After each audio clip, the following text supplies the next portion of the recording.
Saludos, bienvenidas, bienvenidos a esta nueva sesión en el marco de esta cátedra abierta de los movimientos sociales de Claxo.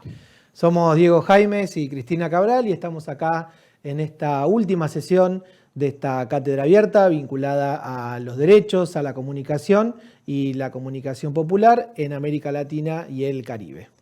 Y cuando hablamos en nuestro continente de las desigualdades económicas, sociales que viven la mayoría de las poblaciones, también tenemos que pensarlo en el marco de las desigualdades comunicacionales, en la falta de acceso a los medios de comunicación, en la falta de espacios de reconocimiento de la necesidad de comunicación de estas poblaciones. Y desde ALER se ha reconocido esta necesidad de tener agendas específicas y para eso se han conformado redes temáticas. Esas redes son las que vamos a conocer, algunas de esas redes, en la sesión de hoy. Estamos hablando de la red de migración, de la red de pueblos originarios y de la red de la Panamazonía. 3 redes temáticas que tienen sus agendas propias, pero que también trabajan en red, en relación, en la formación de las comunicadoras y los comunicadores que trabajan estas agendas específicas y también buscan incidir políticamente en el continente a partir de estas agendas. Así es, y bueno, todo este camino de la comunicación popular, comunitaria, alternativa, educativa, en nuestro continente nos ha enseñado que este enfoque de la comunicación nos hace pensar en que tenemos que generar espacios de interlocución, de diálogo, de trabajo conjunto y no hablarle a las poblaciones, a los sujetos, sino que sean las propias comunidades y los propios sujetos, colectivos, quienes puedan expresar su palabra y su propia voz. En este encuentro, como decíamos recién, estamos trabajando y queremos recoger testimonios de personas que son migrantes, que son parte de comunidades indígenas en distintos lugares, distintos territorios de nuestro continente. Estas redes que comentaba Cristina recién, tienen un lugar para que estas personas, estas comunidades, estos colectivos puedan expresar su propia voz y lo hacen desde su trabajo periodístico, comunicacional, desde un montón de espacios de formación, de talleres, de seminarios que se hacen a nivel territorial y a nivel virtual también, y en una diversidad de acciones también de incidencia política, de espacios donde se encuentran con otras organizaciones, con autoridades, para poder hacer visibles sus demandas en los espacios públicos en cada uno de sus países. Por ejemplo, América Indígena en Red es la red temática de ALER que produce semanalmente un programa que se llama Latido Indígena, se produce en red. A ese espacio reportan compañeros y compañeras de pueblos originarios, radios interculturales. Esta red también ha realizado formaciones, por ejemplo, específicas sobre racismo y comunicación, es decir, que a la red también nos aportan pensar ciertas temáticas específicas, ¿no? También han publicado materiales y buscan aportar espacios comunicacionales que hagan visible el derecho de los pueblos originarios a la comunicación y a los medios, que sea respetada también su cosmovisión en la forma en que abordan estas temáticas, ¿no? Y a nosotros nos permite aprender también, al resto de la red, nos permite aprender, hacer un seguimiento de esas agendas, que es también una necesidad que tenemos de una comunicación anticolonial, antirracista. Entonces, el aporte es muy importante. Vamos a conocer una de esas comunicadoras. Así es, bueno, queremos compartir otro testimonio dentro de esta cátedra abierta, en esta última sesión, en este caso de Bessie Ramírez, desde el Encuentro de Comunicadores y Comunicadoras Indígenas de Guatemala. Buen día a todos y a todas, un gusto estar en este espacio, pues mi nombre, como ya lo decía, Bessie Ramírez, pertenezco a una radio comunitaria en El Salvador que trabaja el tema de pueblos indígenas. Sabemos que es importante trabajar el tema de pueblos indígenas a través de los medios de comunicación. Yo vivo en una comunidad que se llama Santa Catarina Mazahuat, un pueblo que a lo largo de la historia pues ha ido perdiendo un poco sus raíces, pero también nos hemos ido involucrando en ese proceso de reconstrucción, en ese proceso de ir revitalizando los conocimientos y saberes ancestrales, porque sabemos que es muy importante en los territorios que podamos converger y que podamos ir rescatando toda la sabiduría de nuestros abuelos y abuelas. ¿Y cuándo entendiste o que la comunicación era importante o cuándo te entusiasmaste con la comunicación? Yo creo que hace como unos 10 años comencé a interesarme mucho acerca de la comunicación y sobre todo cuando comencé a hacer comunicación con comunidad indígena, que se fue volviendo como algo bastante importante porque nos permitía ir visibilizando el trabajo de estas comunidades y cuando llegas a la comunidad y te dicen, o sea, somos comunidades históricamente excluidas. Decir que en un inicio yo no tenía acercamiento con las comunidades, era como ajena a los problemas sociales de mi entorno y de mi comunidad, pero luego me fui acercando a las comunidades indígenas y fui conociendo toda esa necesidad que había de visibilizar todas esas problemáticas, la marginación histórica y sobre todo la exclusión de los medios de comunicación. ¿Y tu familia ha sido también víctima de lo que fue la situación en El Salvador? Porque creo que los medios comunitarios en El Salvador y especialmente los de comunidades fueron importantes para el retorno de las comunidades, ¿no? Sí, hubo la masacre de 1932 que afectó de manera directa a las comunidades indígenas allá en el territorio.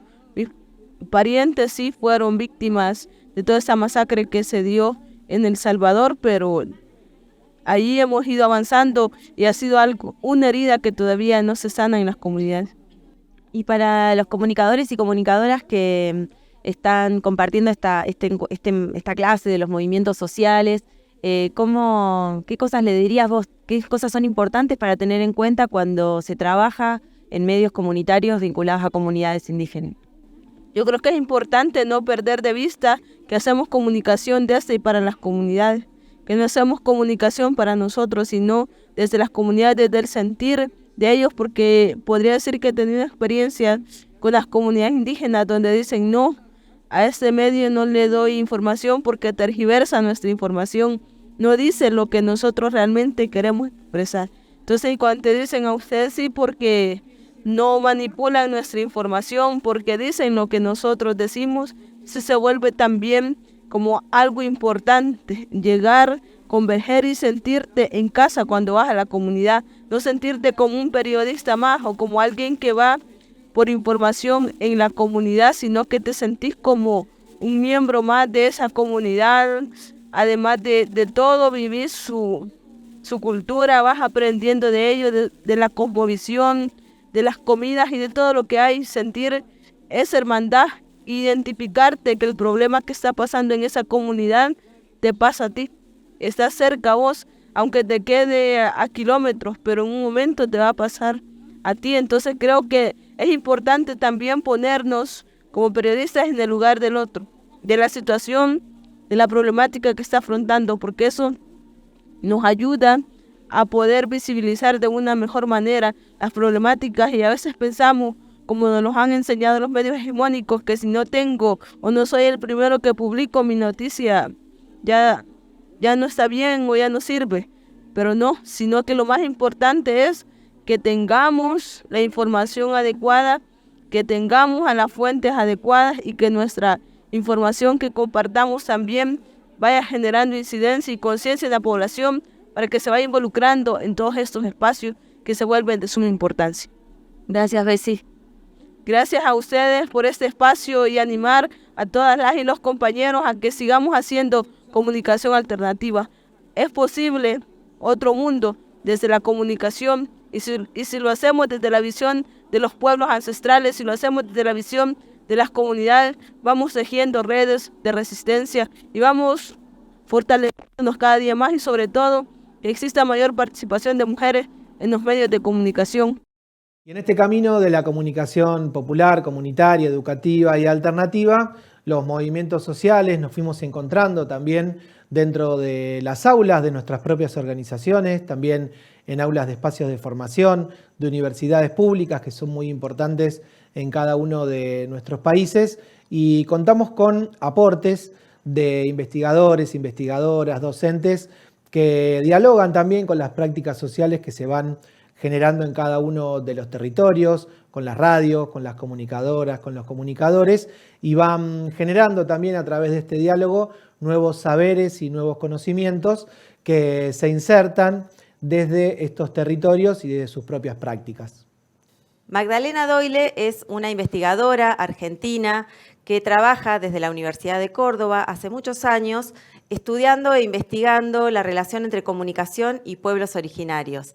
Y también ha estado participando en encuentros regionales, ayudándonos a pensar esta relación. Así que la invitamos a que nos cuente su perspectiva integral a nivel regional sobre la participación de los pueblos originarios en medios de comunicación. Desde el inicio de la colonización en este continente, los pueblos indígenas vienen luchando por sus territorios, por sus culturas, por sus derechos a la vida, en definitiva, y vienen luchando en los montes, en las montañas, irrumpiendo en los pueblos, en las ciudades, discutiendo, debatiendo en los espacios que las instituciones hegemónicas establecen como propias de la política en las sociedades actuales.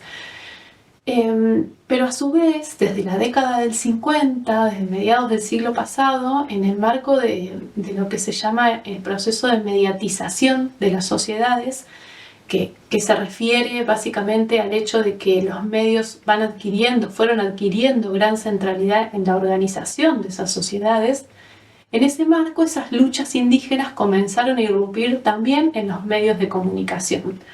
Y es así que ya desde la década del 50 del siglo pasado encontramos experiencias de participación indígena en medios de comunicación. Se trataba en ese momento de experiencias de emisoras, sobre todo de radio, vinculadas, por ejemplo, a las iglesias que nacían con el objetivo de la alfabetización y la evangelización de la población y que cobraron gran auge como parte de todo el proceso de nacimiento y de fortalecimiento de las experiencias de comunicación popular ya desde la década del 40.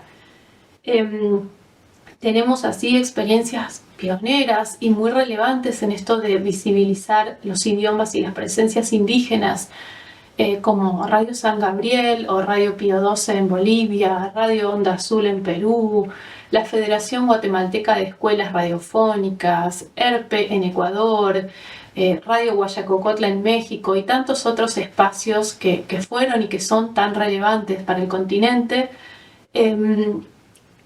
Como decía, eran espacios que inicialmente se denominaban como medios campesinos o educativos o culturales o mineros, que buscaban lo que en aquel momento se llamaba el desarrollo de la población, ¿no? Procesos de alfabetización, de acceso al idioma castellano, de acceso a información sanitaria, información vinculada a la producción agraria y demás, y que progresivamente se fueron transformando sus proyectos político-comunicacionales y muchas otras experiencias fueron surgiendo, ya más vinculadas desde la década del 70 al proceso de fortalecimiento y mayor visibilidad de las luchas indígenas en el continente, y ya desde ese momento empiezan estas experiencias a autodenominarse y a tener como una dimensión central de sus proyectos político-comunicacionales la cuestión de la etnicidad, de las identidades indígenas, ¿no? Y entonces, ¿qué características son algunas de estos proyectos político-comunicacionales, de estos medios indígenas, autodenominados indígenas? Bueno, uno de ellos tiene que ver con esto, con que nacen o se desarrollan y desarrollan su tarea fuertemente vinculada a las luchas por derechos indígenas, derechos lingüísticos, derechos a la educación intercultural bilingüe, derechos culturales y centralmente, de modo transversal, los derechos a los territorios y de los territorios, ¿no? Me refiero a el derecho a poder permanecer en los territorios que esos pueblos indígenas ocupan y han ocupado desde tiempos ancestrales, a defender esos territorios respecto de emprendimientos mineros, privatización de los recursos acuíferos, tala indiscriminada de árboles, pero también, y no es solo una cuestión de propiedad de los territorios, es centralmente una cuestión de que en esos medios, esos territorios se cuidan, ¿no? Se defienden, se protegen, se expresan, ¿no? Los territorios se expresan en los medios indígenas a través de los idiomas indígenas, a través de los instrumentos sagrados, ancestrales, a través de imágenes, producciones audiovisuales, sonoras, generadas con respeto y con sabiduría, ¿no? Por otro lado, otro segundo aspecto, otra segunda cuestión de estos proyectos político-comunicacionales tiene que ver con el hecho de que los medios paulatinamente se fueron configurando como territorios de disputa, ¿no? Como objetos de disputa. Tanto es así que los pueblos indígenas y nacionalidades indígenas han buscado y han logrado ser parte de las discusiones respecto de las normativas que regulan los sistemas de medios en muchos países de América Latina, buscando transformar esos sistemas de medios tan excluyentes.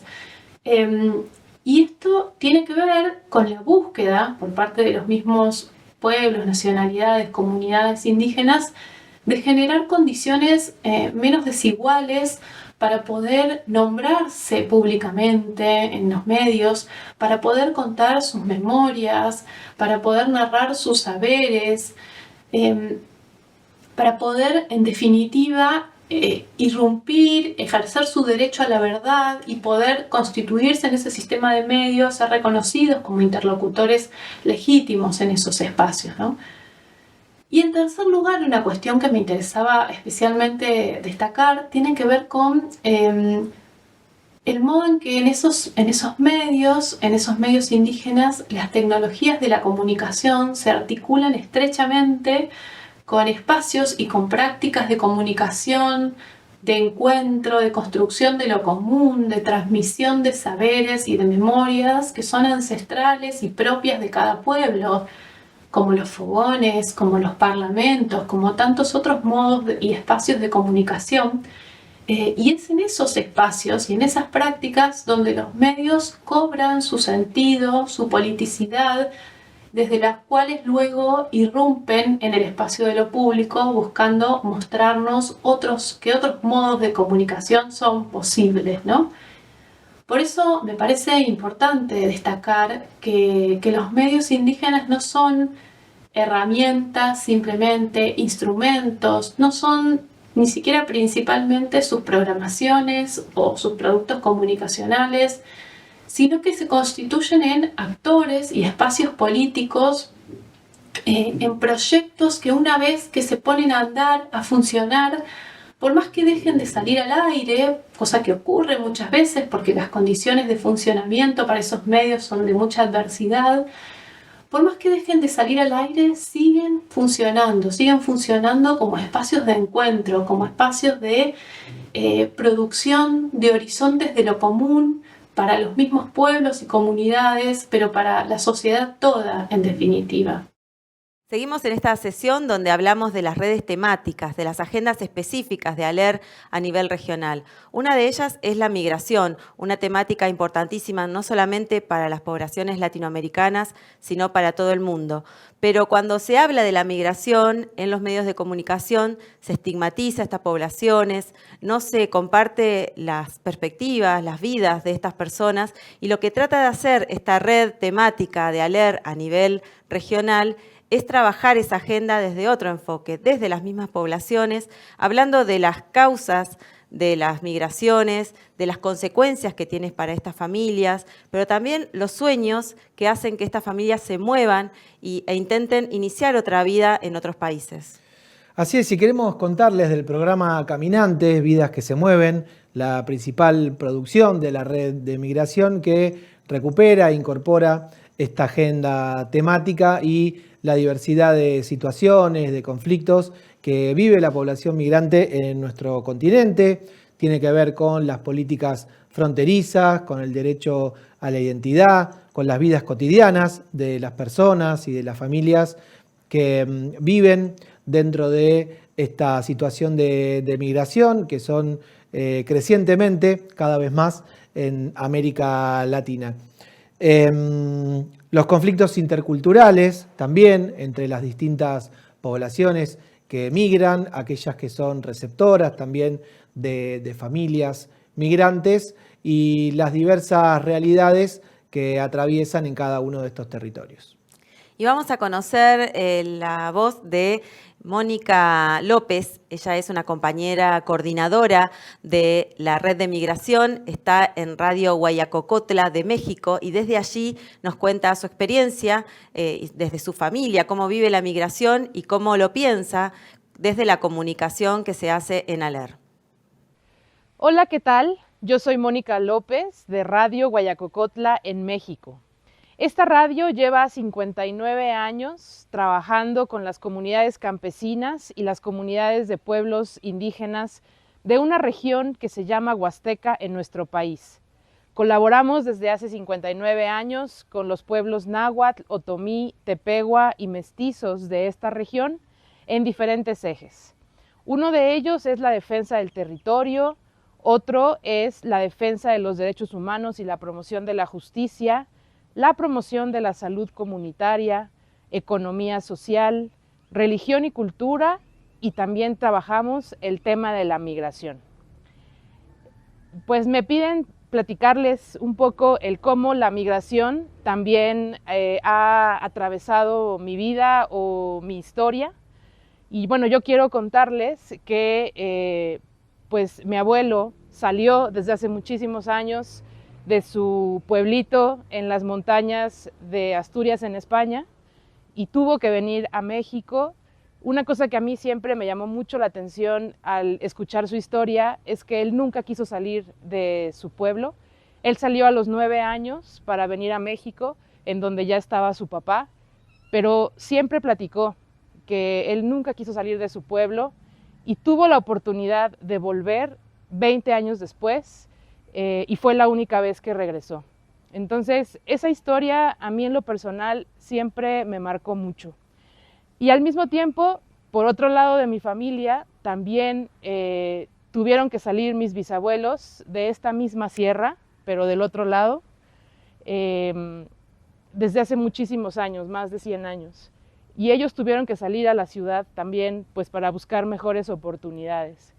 Entonces, la historia de ellos, tanto de mis bisabuelos, mi abuelo y más historias dentro de mi familia, son las que desde muy chica me orillaron a acercarme al tema de la migración. Creo que una de las cosas que para mí ha sido más valiosa de poder estar aquí en Radio Guayacocotla es acompañar todo el camino y el proceso de los migrantes. No solo desde que salen de su comunidad hasta que llegan a su lugar de destino, que principalmente a veces es los Estados Unidos, sino que también me ha permitido poder platicar con los hijos, con las esposas, como para conocer también las diferentes experiencias y cómo es que se vive la migración, porque no solo migra el que se va, sino también migra toda la familia de alguna manera con las ausencias y las separaciones. Creo que dentro de mi experiencia aquí en Radio Guayacocotla, una de las principales riquezas es el poder ofrecer en la parrilla programática un programa que se llama De Lado a Lado. Este programa justo lo que hace es enlazar a los migrantes y a sus familias y hablar de las problemáticas que tienen las y los migrantes en los Estados Unidos o en las ciudades grandes de nuestro país, pero hablar también de las problemáticas que viven las familias aquí en las comunidades ante la ausencia de un familiar. Este ha sido un programa que nos ha ayudado mucho a comprender la migración en su totalidad, pero también en ofrecer reflexiones hacia la gente en torno al tema de la migración. Y también algunas de las experiencias que hemos tenido aquí es que nosotros viajamos hacia los Estados Unidos a visitar a las personas que han salido de esta sierra y de estas comunidades, y es escuchar su experiencia, cómo llegaron, cómo cruzaron la frontera, qué dificultades tienen estando allá, cómo viven también la soledad y la separación de sus familias estando tan lejos.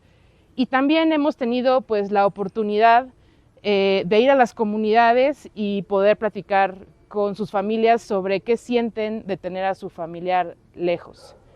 Una de las principales cosas que nos ha dejado Radio Guaya en este seguimiento al tema de la migración, pues ha sido el poder acercar a la gente, a lo mejor no de manera presencial, pero el hecho de ir a visitarlos, ellos siempre nos dicen, sentimos como si viniera alguien de nuestra familia. Y el hecho de tener este programa que hace enlace entre los Estados Unidos, otras ciudades y sus comunidades, pues también hace que haya una mayor cercanía entre las familias y las comunidades. Pues esto es lo que yo les puedo platicar acerca de mi experiencia como comunicadora en el eje de la migración dentro de Radio Guayacocotla. Muchas gracias. La formación de corresponsales populares en cada uno de los países de Latinoamérica ha sido una marca histórica dentro del movimiento de radios populares. Queremos compartirles un testimonio que nos pareció muy interesante respecto de la comunicación indígena, en este caso también de Radio Guaya, y cómo en la década de los 90 venían trabajando con corresponsales populares y anticiparon de alguna manera lo que fue el levantamiento indígena zapatista en Centroamérica, más particularmente en México.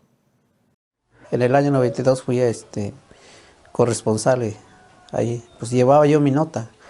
Nos daban curso también, un curso de corresponsal, cómo puede redactar una nota, cómo puede hacer una entrevista. Era yo responsable de Radio Guaya. Yo redactaba noticia. No nada más los problemas de pleitos, sino que también de lo que pasaba sobre la siembra, sobrepasaban el tiempo. Cada mes nos daban un curso. Los que trabajan en radio, cómo se redacta la noticia. En primer lugar yo iba a Guaya cada mes o cada 15 días, sí, caminando hasta un día entero a las 4 de la mañana y a las 6 de la tarde estaba en Carbonero Cales. De allí pues llego a Guaya. Ya tiene 60 años de la resolución presidencial, pero no da a entregarlos hasta la fecha, apenas van a entregar, pues ya tiene muchos días, tiene años, y como que tiene la culpa son gente que para tierra los caciques, por eso no han podido a quedar las manos de los campesinos indígenas. Señaladamente en el año 1994 se lograron recuperar en el municipio de Tezcatepec más de 3,000 hectáreas que habían sido arrebatadas a los campesinos indígenas otomíes.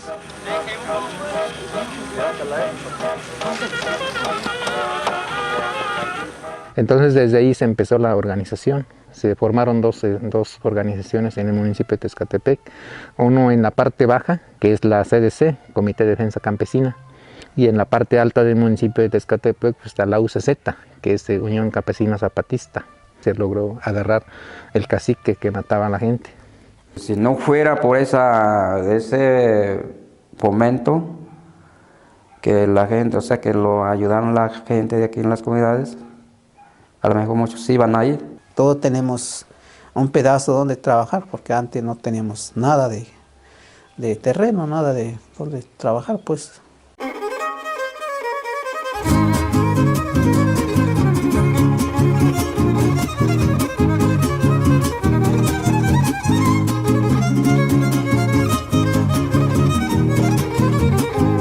Donde por primera vez vi la luz del día, en esas tierras dejé parte de mi vida. Mis manos se encallecieron con mi sudor, yo regué esta tierra. Dejé entre surcos mi sal por no abandonar lo que de ella queda. Donde nos calienta el sol y nos da luz la luna, donde este indio canta y a su pueblo arrulla. Nuestra tierra labraremos y aunque el rico no nos quiera, porque dicen traemos encima y el color a tierra. Y con todo respeto para un gran amigo, ¡ahí le va, profe!